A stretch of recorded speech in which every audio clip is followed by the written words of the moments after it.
Bonsoir. Pour ce soir, j'ai écrit un petit texte de présentation qui a comme titre L'altération du futur et la dimension dystopique dans la trilogie du cygne de Luis Miguel Hermosa.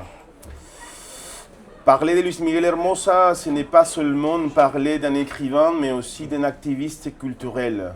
Fondateur de la revue La Ciega au début des années 2000, cette publication établit une ligne éditoriale totalement alternative et contestataire face à l'établissement littéraire, tout en donnant une tribune à une série de nouvelles voix en poésie et en narration. Luis Miguel est également le fondateur du cornélisme, une idéologie utopique et fataliste concernant l'avenir de l'espèce humaine et qui cherche sa disparition.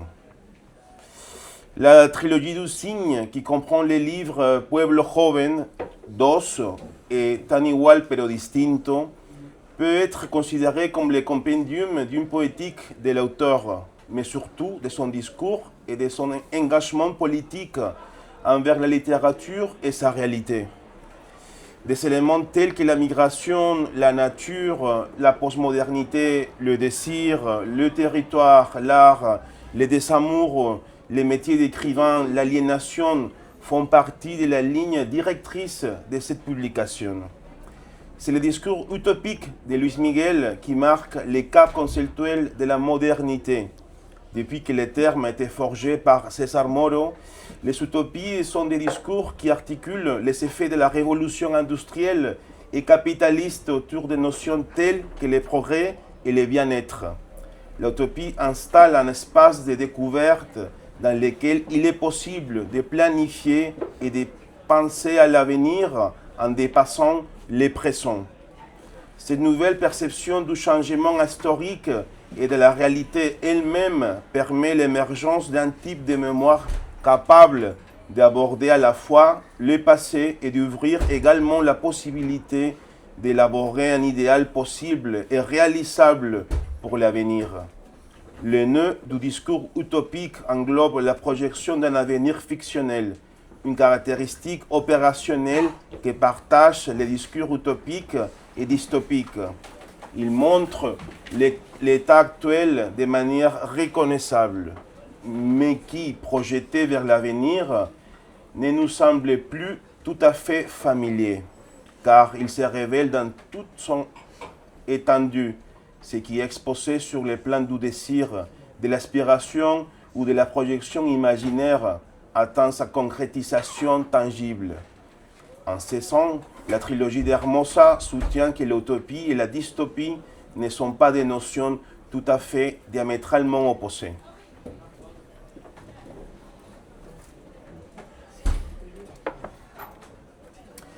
L'apparition du discours dystopique est liée aux principaux changements historiques, sociaux et culturels du XXe siècle.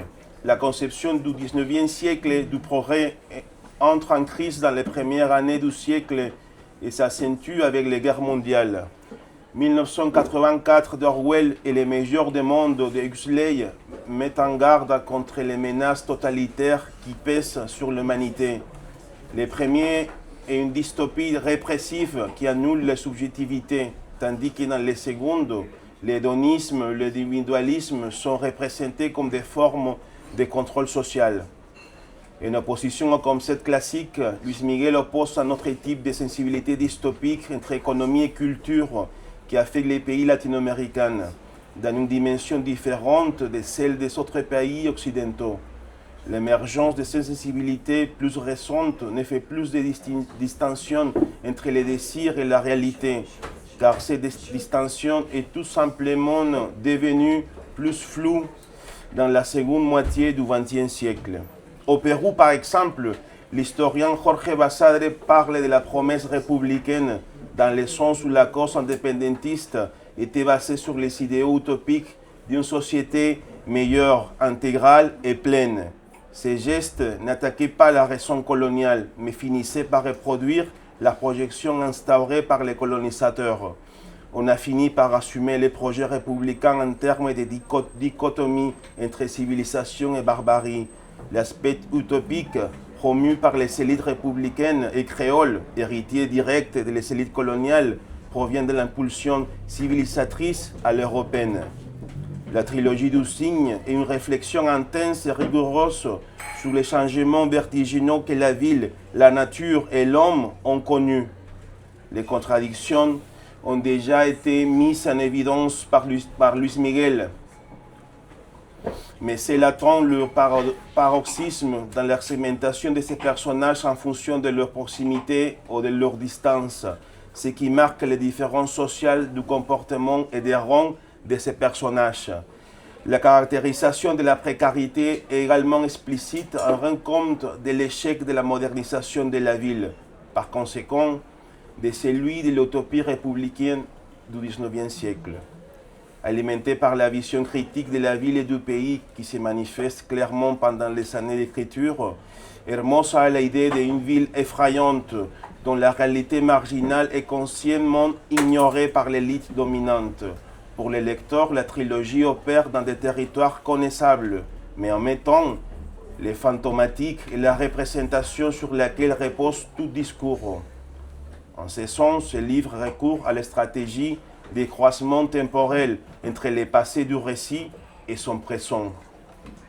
Cette extrapolation rend réelle et visible l'idée du progrès fondé sur les monétaires, les transactions commerciales avant les idéologies. Selon Luis Miguel, la dernière utopie n'est ni l'expérience communiste ni socialiste, mais plutôt le paradis du capitalisme triomphant sous les structures ankylosées de l'État-nation. Dans la trilogie du cygne, on trouve une vision désespérée de l'histoire. La nature de son discours nous conduit à une relecture du passé récent en relation avec une modernité périphérique.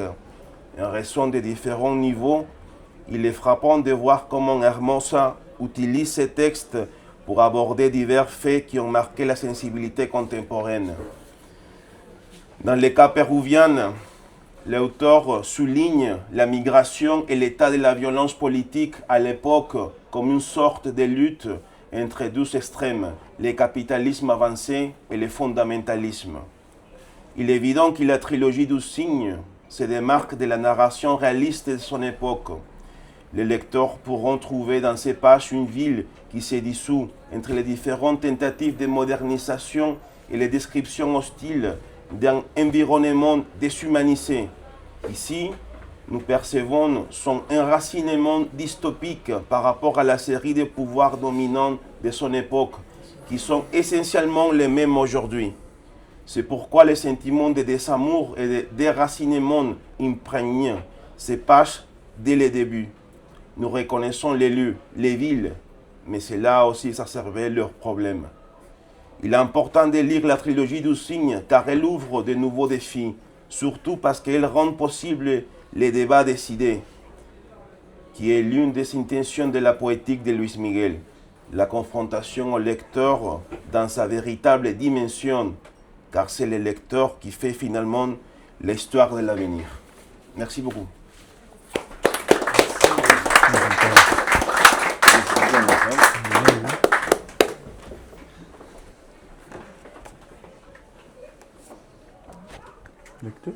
Luis Miguel, tu as peut-être quelque chose à dire par rapport à ce que tu viens d'entendre justement. Hein? Donc c'est une analyse de ta trilogie. Alors moi ça fait écho effectivement aux choses que j'ai lues à la fois dans la préface et la postface. Mais est-ce que tu pourrais, avant de nous faire lecture aussi d'extraits, même si c'est en espagnol justement, est-ce que tu pourrais peut-être nous dire cette trilogie en fait, hein, tu la nommes trilogie. Non, il y a trois moments dans ton livre. Il y a le moment du départ, je dirais, je caricature un peu le moment du départ, le moment du voyage, et puis ce moment peut-être où il y a cet horizon dont tu parles tout le temps qui est l'horizon inatteignable, à la fois pour l'individu et pour le poète, mais essentiellement pour le poète, hein, qui n'arrive jamais à atteindre. Cet horizon, ben, il est en Europe, hein, tu débarques en Europe, et notamment il y a Paris, hein, il y a beaucoup à Paris, à des moments très difficiles, hein, qui sont les moments des attentats. Alors, sur ce parcours d'exil, justement, et d'exil, d'éloignement au moment du voyage, et puis de découverte de notre horizon, en tout cas d'autres pays, puisqu'il y a il n'y a pas que Paris, hein, il y a d'autres pays européens.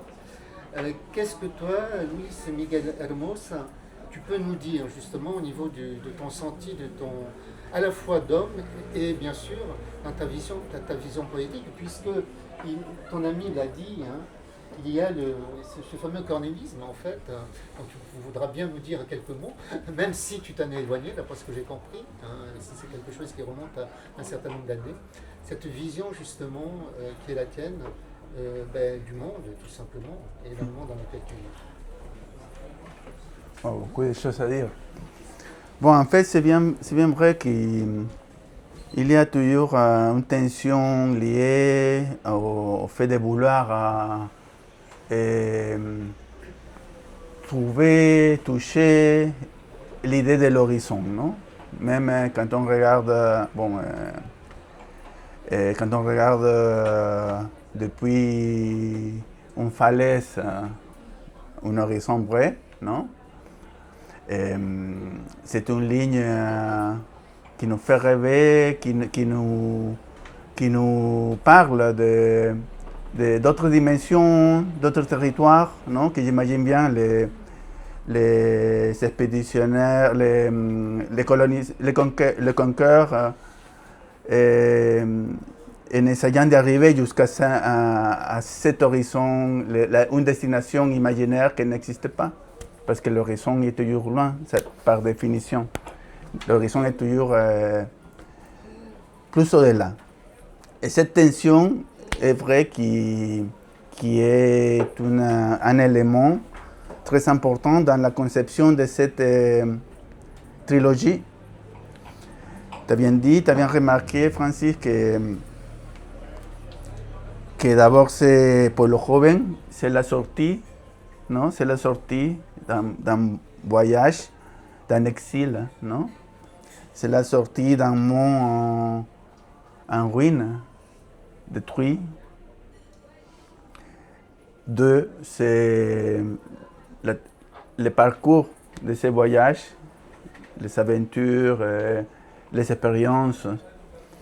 Et Tan igual pero distinto est plutôt l'arrivée à ces pays imaginaires qui la voient à essayer d'attendre, non? D'arriver.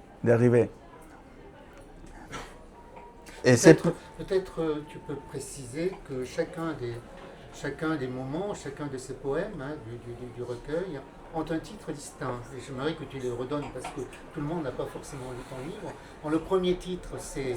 Pueblo Joven, qui s'appelle Jeune Peuple, non? Jeune Peuple. Il écrit et publié l'année 2011. Et c'est bien vrai que c'était une... Je l'ai sorti avec un petit... Comment dire? Phrase, non? C'est le premier recueil de poésie cornéliste, non? C'est un peu la position de cette vision, non? que j'ai commencé ici à Paris, non, à Barcelone en fait, non? Parce que j'ai développé à Paris, que c'était le mouvement cornéliste. Mais après, tout c'était projet dans ma poésie a été un peu relégué et j'ai continué un parcours, un voyage qui s'est concrétisé en deux, qui était écrit en 2013. Alors deux, c'est le titre du deuxième poème. Hein. Le deuxième recueil. Sur quelque chose qui n'a pas de titre, en ouais. fait. Hein. Qui n'a pas de titre. Et finalement, Tan igual pero distinto, non? Le pays où la voix arrive, qui pour moi c'est le pays de la poésie, de la recherche en fait de la poésie. C'est un autre horizon. C'est le dernier horizon et l'horizon final, et c'est pour cette voix de ces recueils, la recherche vers la poésie, qui est toujours comme un horizon en train de s'éloigner, s'éloigner encore, s'éloigner encore, s'éloigner encore.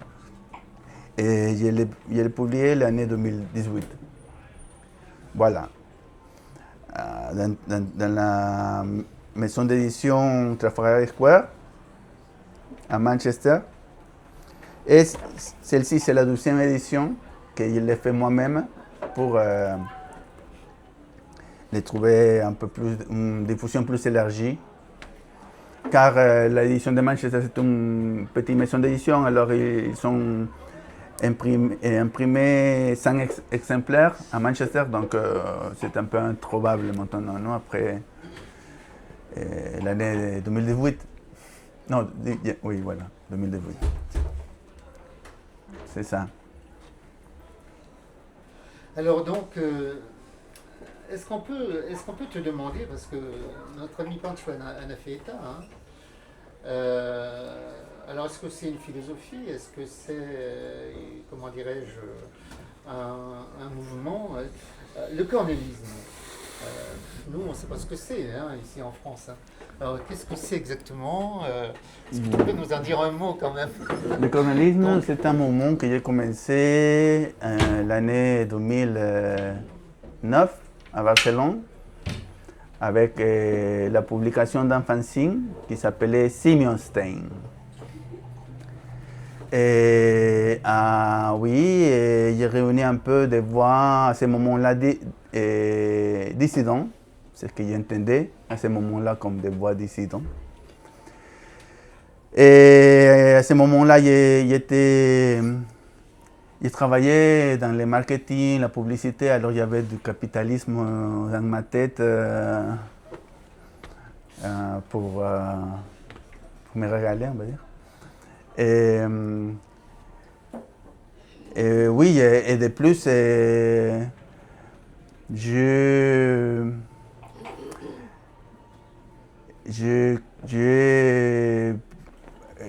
fondé cet mouvement avec l'intention d'accélérer la disparition de l'être humain avec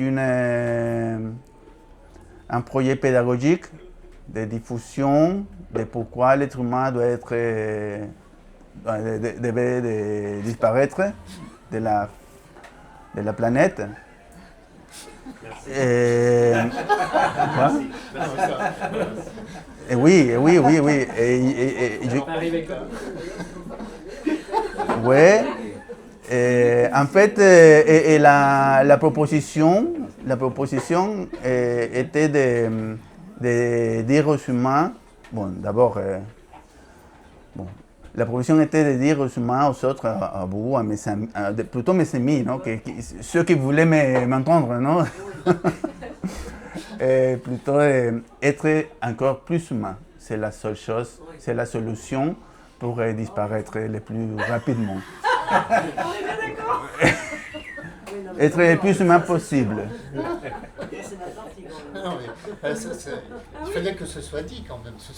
Ouais. Être le plus humain possible parce que j'ai trouvé et je trouve non, que toutes les choses que l'humain avec une bonne intention qu'on soit créé pour révertir, pour ralentir cette disparition, des bonnes actions, des constructions qui puissent améliorer la qualité de vie des humains, sont des choses très minimales et des choses plutôt symboliques qui ne pourront pas faire face à notre pouvoir de destruction. Donc, mais ça c'était au début des années des années 2000, non? De 2010, pardon. De 2010. Avant l'intelligence artificielle, donc, non? Et avant Macron. Avant Macron, avant Dina, avant tout, non? Et puis voilà, donc, oui, mais rapidement, l'être humain m'a donné une leçon, non? Encore, l'être humain est plus puissant que le cornélisme. Alors, ils font leur travail tout seuls. Et dans ce moment, je me suis dit, bon, voilà, ça y est, hein, je suis dépassé. On arrête ça après quelques fanzines. et d'autres projets, non? Avec Miguel, nous avons fait aussi des podcasts, en essayant de diffuser les messages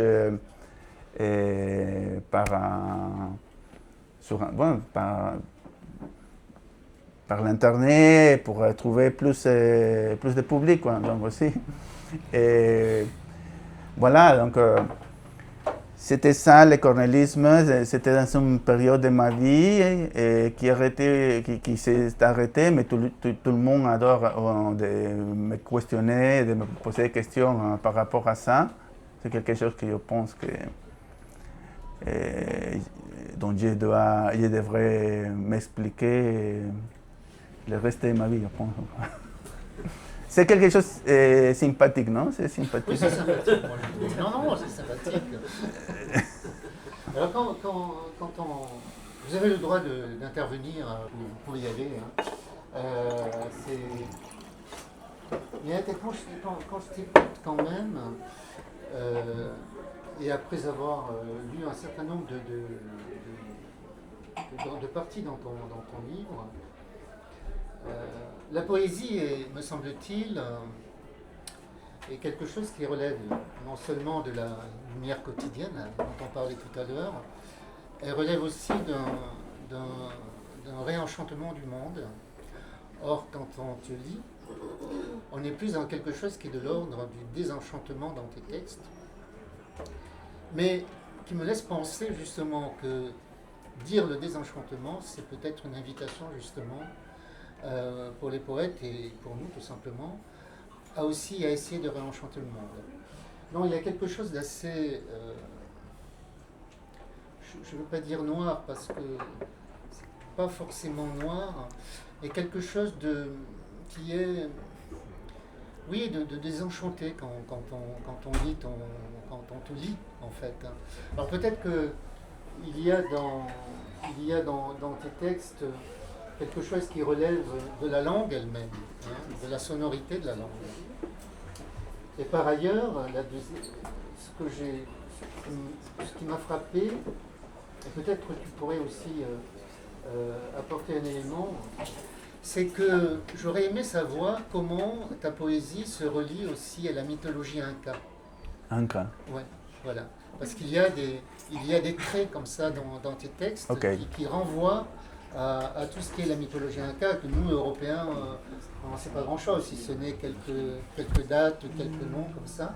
Mais on voit bien que chez vous, les poètes péruviens, vous êtes traversés par cette mythologie et que vous la portez quelque part pour justement dire le monde poétiquement. Oui, il y a quelque chose dans ma pensée de culture inca, mais le Pérou est très grand, donc il y a plus que les Incas au Pérou. Moi, je me revendique comme Mochica, qui c'est une autre culture. Pré-Incaïque, Mochica. Mochica, oui, ça parle aux gens ici. Et c'était pré-Inca, une civilisation avec une mythologie très riche aussi, avec et des manifestations artistiques très sophistiquées. Et aussi très sanguinaire, non? Sanguinaire aussi. Très érotique aussi. Et très érotique, sanguinaire, donc il y avait tout là-bas. Et après sa disparition, c'est devenu la civilisation Chimú, non? Qui était contemporain aux Incas et qui était aussi conquérie par les Incas. Non? Les Incas ont été des conquérants. Oui, avant d'être conquis. Oui, c'est ça. Et puis oui, comme bon, je ne peux pas parler pour tous les Péruviens, mais moi dans mon expression et aussi dans ma façon dans laquelle je me vois moi-même, je reconnais un côté très fort, même occidental, mais aussi andin et d'autres cultures péruviennes, dont la mochica, non?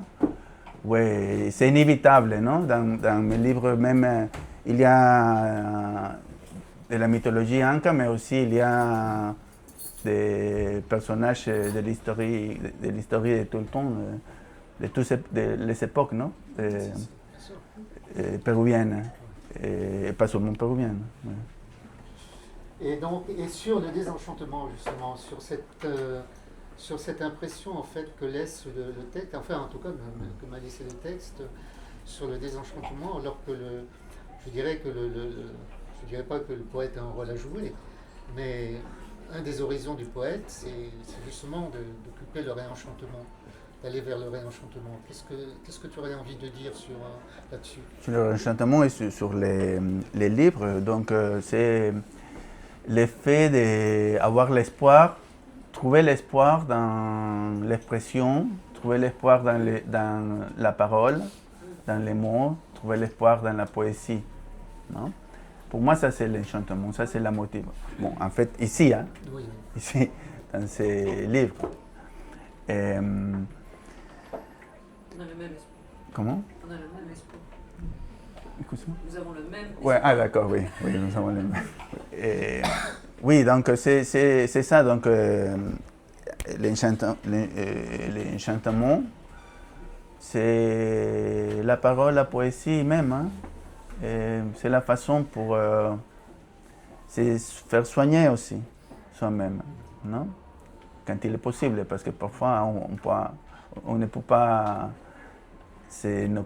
s'occuper de soi-même, hein,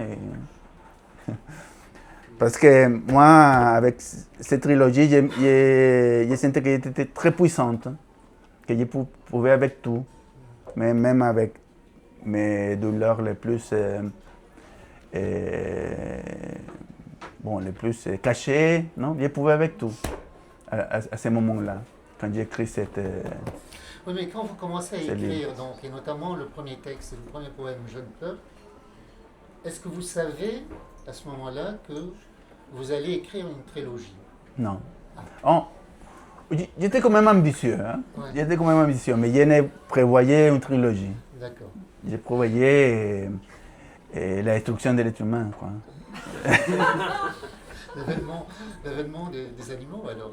Oui, c'est ça. La libération, la libération des espèces. Et alors, quand on lit votre livre, on s'interroge, mais je veux dire de façon poétique, hein. Ce premier poème, hein, Jeune peuple, Pueblo, hein, c'est Pueblo Joven. Pueblo Joven. On peut dire qu'on est dans quelque chose qui est plus de l'ordre du vers libre, mais du vers, de la versification libre. Le deuxième volet, en fait, de la trilogie, alors là, on passe à quelque chose qui est une écriture totalement différente, qui est une prose excessivement serrée, très serrée, qui fait un bloc, qui est presque de l'ordre d'un enfermement, qui enferme le lecteur. On a du mal à respirer, hein, quand on lit le texte. Pour revenir donc sur le troisième volet de la trilogie, donc Igual pero distinto, hein, c'est ça exactement. Oui. C'est-à-dire, on peut traduire en français très sobrement par égal ou pareil, mais différent, ou quelque chose comme ça. Hein. Voilà. Et on retombe un peu sur nos pattes avec la versification, plus des distiques, c'est-à-dire des deux vers en fait. Voilà, il y a une déclinaison en fait d'une histoire qui nous est racontée, en fait, qui nous est contée. Alors ce qui nous intéresse finalement quand on a des rencontres comme ça littéraires et qu'on reçoit des poètes, c'est justement de sentir comment c'est l'écriture poétique, elle vient, comment elle se dessine, notamment sur des projets qui sont des projets assez qui sont englobants, qui sont d'une totalité par rapport au regard sur le monde et qui est de l'ordre de ce qu'a fait notre ami, là, c'est-à-dire qui analyse finalement le rapport que le poète a avec le monde. Cette écriture-là, qui est très différente, finalement, pourquoi avoir choisi, par exemple, la prose, cette prose qui nous empêche de respirer presque. Je pense que c'est volontaire, je pense qu'à la fois pour le poète et pour... Est-ce que c'est un trop-plein Est-ce que finalement le poète veut malmener le lecteur? Je suis un peu osé là, hein, je suis un peu loin, mais je pense qu'il y a des choses qui sont aussi de cet ordre-là, justement, dans le rapport au lecteur. Oui, en fait, les plus étonnantes, c'est deux, non? Parce que tous les autres ont une forme plus versifiée. Mais deux, c'est comme ça. Ouais, C'est ça, comme hein. ça. Des pages, et des pages, et des pages. On ne sait pas où on respire. Hein. Avec numéroté, les vers numérotés, non? De 55, non? Non, c'est bien fait, hein, c'est très bien fait. Hein. Ouais. J'apporte quand même Oui, optimiste. Hein. Et la séparation des textes, on la comprend quand on voit les numéros en negrita, comment en français, en negrita? En gras. OK? Oui, en fait, j'ai cherché un lecteur, moi. C'est pour ça que j'ai fait de cette façon. Ce livre. J'ai cherché un lecteur, pardon. J'ai cherché un lecteur. Un lecteur aussi ambitieux que moi, à ce moment-là. C'est un défi pour moi de trouver un défi à perdre avec aucune logique. On va dire, aucune logique par rapport à la diffusion, non? Parce que c'est plus difficile de faire une diffusion de cette façon. Les gens ne sont pas habitués à ce type de texte, même des romans comme ça, non? Donc, voilà, c'est un peu ça. On a ça dans la littérature française. Nous avons justement cette écriture extrêmement serrée, mais ça suppose en fait une grande exigence de lecteur. Voilà, quand on lit Claude Simon, voilà, ça commence, on ne sait jamais où ça va terminer. Voilà, il y a un problème de respiration. Mais je voudrais savoir si certains d'entre vous dans la salle ont lu le livre. Est-ce que certains d'entre vous Oui, non, voilà. Et quelle a été votre sensation? Je ne dis pas de jugement, votre sensation. Pueblo Joven, dans la première édition, qui était une très jolie petite édition, tout petit format, genre papier Bible. C'était très joli. Bon, j'ai beaucoup aimé, et il y avait effectivement un effet d'étouffement. Enfin, c'est très très dense, mais c'est très beau, ça correspond à ce qu'on peut penser que ça veut dire. Voilà. Ouais. Donc j'ai surtout lu le premier. Et vous l'aviez lu à quel moment, justement? Moi, vous en souvenez? Il y a très longtemps, en 2012. Voilà, non, 2018, que c'est l'année qui était paru. Mais le livre finit en acabar, c'est le dernier verbe. Acabar. Fini. Oui, c'est fini, oui. Ouais, ça permet, voilà. Oui, ça permet de se dire, allez, on va passer au troisième volet. Oui, voilà. Mais il y a acabar ou non acabar? Il faut que je vérifie là ce que vous êtes en train de me dire. Ah, acabar. Acabar, oui. Parce qu'il y a l'expression, je crois, en tout cas en espagnol, qui dit nunca acabar. Nunca. Nunca acabar. C'est nunca acabar. Alors, est-ce qu'on peut réentendre le texte, la voix du poète, en fait, dans ce que vous voulez nous lire, hein, okay. Qu'on puisse vous entendre un peu, hein? Entendre surtout. Ouais. Ok. Oui, mais beaucoup, je pense, vont comprendre.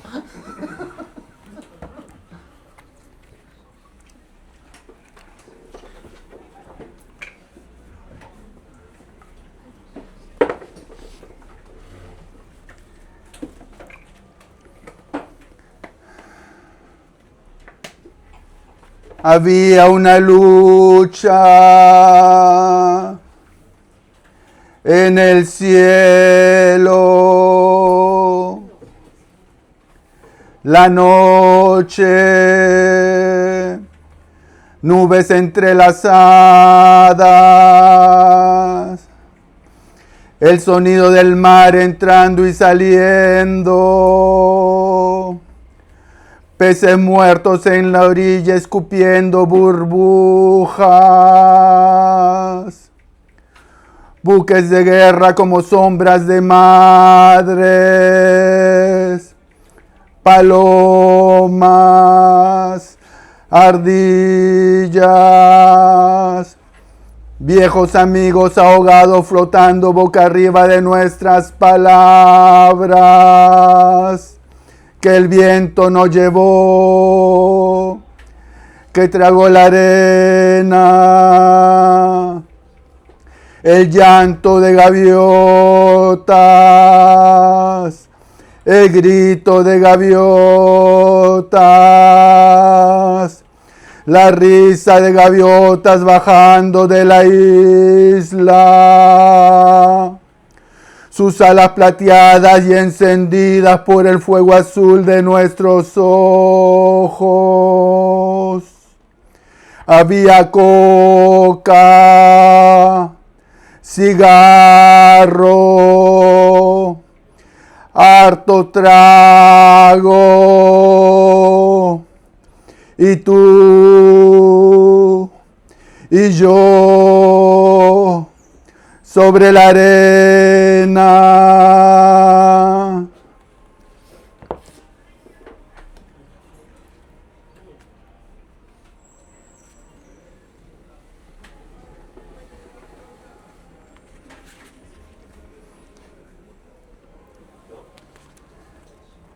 Venga.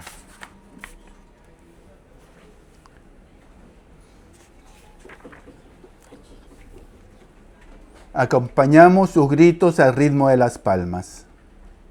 Era domingo. Poco se hace los domingos. Nos sentamos a esperar la lluvia. Personas de covachas lejanas vinieron con sus rostros familiares. Cada una traía el suyo.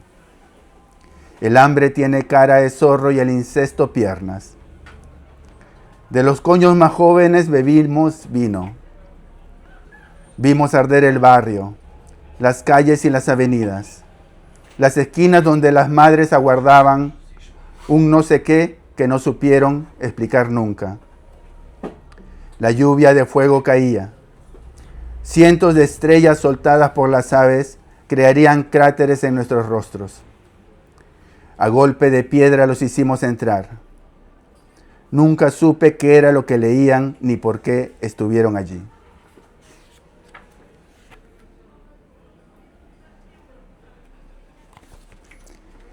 El río acaba en el culo de la señora vieja. O empieza. Un puñado de adolescentes corre hacia la orilla. Se cuelgan de sus tetas como osos hormigueros. El señor marinero transporta su carbón a través del río a un destino que solo él conoce. Un barco con turistas de otro mundo lo sigue, los ojos bien abiertos, la boca bien abierta. Baja agua por el río seco 2 veces al año. Ancianos de diversa calaña toman el vertedero para remojar sus pies. A lo lejos, jinetes sin caballo persiguen una foca. Delfines saltan y muerden a los nadadores más intrépidos. Medusas flotan en el horizonte. Es lo mejor de los días como estos. Una pareja de enamorados jóvenes mira desde el acantilado. La marea toda revuelta. Los ancianos desnudos que se disponen a follar. El sol abraza y si te toca, te quema. Y para finalizar, Pueblo Joven, y después pasar a 2, y después a Tan Igual pero Distinto. El poema que cierra.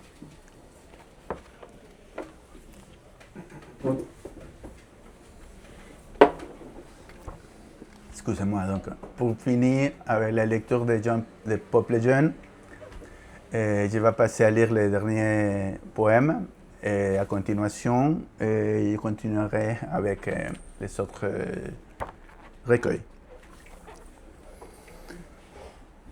Podemos doblar barrotes con las manos, romper vidrios con los dientes, hacer polvo las rocas con los dedos, mover montañas, perforar paredes con el láser rojo de nuestros ojos, mandar de vuelta a casa las olas, la lluvia con sus tormentas bajo el brazo, la arena enloquecida con su vorágine en la espalda, las cumbres con sus barbas blancas en la maleta, derrumbar acantilados con la energía acumulada de nuestras palmas, derribar aves de hierro de un escupitajo, apagar volcanes con la orina, desviar tormentas con un soplo, incendiar bosques con un tronar de dedos, convertirlos en desierto y los desiertos llenarlos de agua, secar los ríos, secar los lagos, bebernos hasta la última gota de las fuentes, eructar el pasado que comienza ahora, hacer vibrar las cuevas, hacer huir los animales, hacer caer los frutos verdes con un solo grito, hacer el amor 100 veces antes de que la noche caiga, ahogar en placenta cada una de nuestras conciencias, apagar los remordimientos como una vela, mirar el horizonte, saber que es nuestro, porque sí, es nuestro,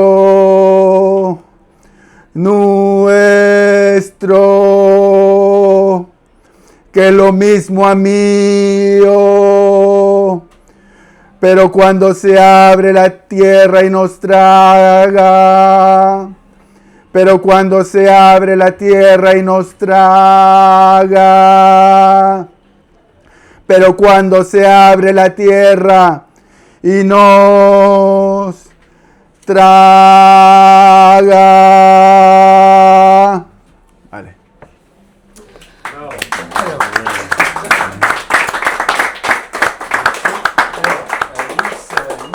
Miguel Hermosa, elle a encore 5 petites Est-ce qu'à un minutes. moment ou à un autre, vous comptez le lire en français? Oui, c'est ça. Alors, est-ce que vous aviez une traduction française? Non, non, pas encore. Bon, alors je vais vous faire, parce que je travaillais à l'arrache un peu, mais vous m'excuserez. Le tout premier texte, vous allez peut-être juste, qui ouvre en fait Jeune Peuple. Alors je ne vais pas faire les incantations, et je ne vais pas chanter, je ne vais pas faire les incantations, je ne vais pas rentrer dans la liturgie poétique, parce que ça c'est de l'ordre en fait de notre Hermos. Mais voilà. Il y avait un combat dans le ciel.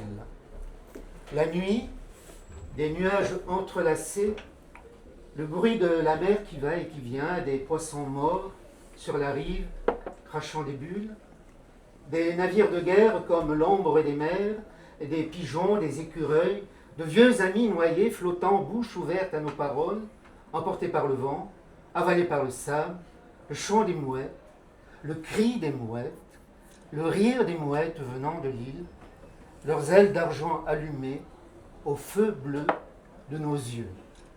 Il y avait de la coca, des cigares, nous étions repus, toi et moi, sur le sable.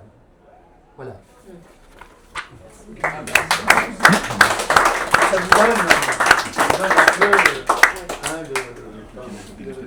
la tonalité dans laquelle s'inscrit en fait. Voilà, un temps très grand.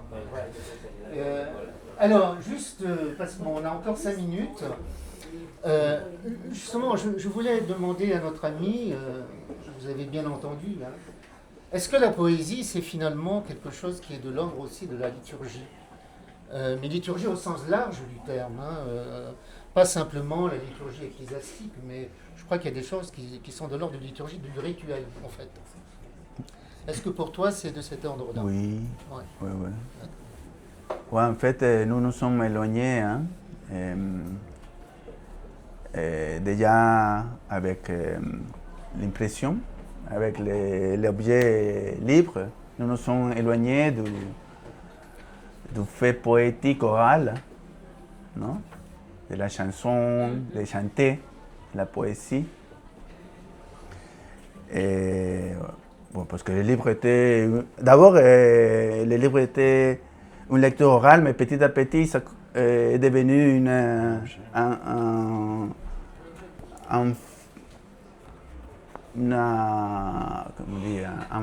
fait silencieux. C'est une lecture silencieuse. Hein? Mais pendant des siècles, ce n'était pas le cas, non? Pendant des siècles, ce n'était pas le cas. Et la liturgie, bon, en fait, la façon, les premières, pas les premières, mais pendant des siècles, au Moyen-Âge, toute poésie était liée à la liturgie chrétienne, non? Donc il y a aussi un lien avec l'effet poétique d'abord, non? L'effet poétique et la liturgie. Mais avant c'est l'oralité. Ouais. Est-ce que justement, moi ce qui m'a paru de façon très fortement, c'est que du coup, dans cette manière d'être de psalmodier, en fait, d'être dans une sorte, oui, de psaume, du coup, on entend autrement la voix du poète. On est dans une résonance, en fait, à la fois des mots, et on est dans la sonorité du poème. On n'est pas forcément dans le sens, on est dans la sonorité du poème. Voilà. Après, on retrouve le sens quand tu as continué à lire. Pour ceux qui comprennent l'espagnol, on retrouve le sens. Mais dans cette façon de dire, en fait, on est dans une esquive du sens pour vraiment entendre la sonorité des mots. Voilà, c'est ce que m'a frappé. En fait. Oui, nous sommes très sophistiqués en fait, non? Oui, vous êtes complexe. Nous sommes très, très sophistiqués parce que nous arrivons à séparer les mots écrits du mot oral, non? Ça, c'est un exercice très sophistiqué, en fait, non? Comment tu as dit? Sophisticain, comme les franciscains. Attention. Sophistiqué. Alors, y a-t-il des questions pour notre ami, là? Non, je pense à cette sorte d'incantation et quelque part, Octavio Paz écrit le sens est le fils du son. Donc, plus que tout en poésie, forcément, surtout quand c'est dans la langue mère, le sens est le fils du son. Oui.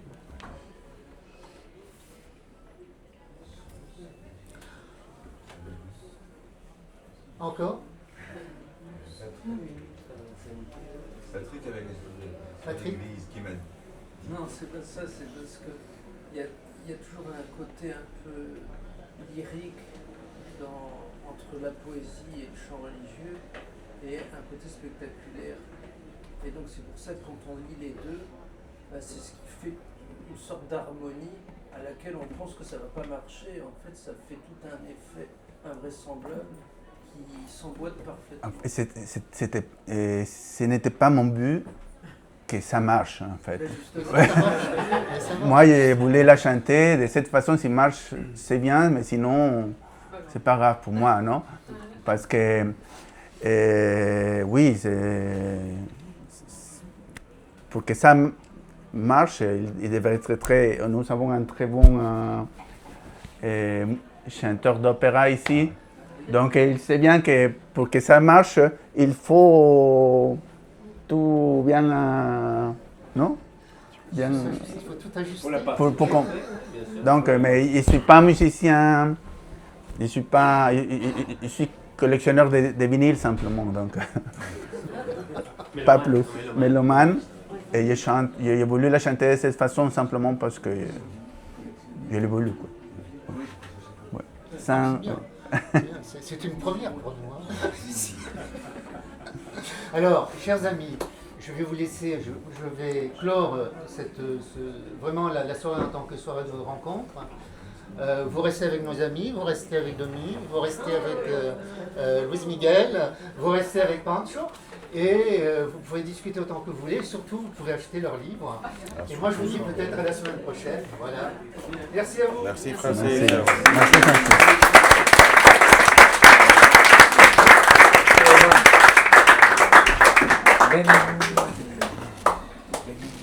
Uno.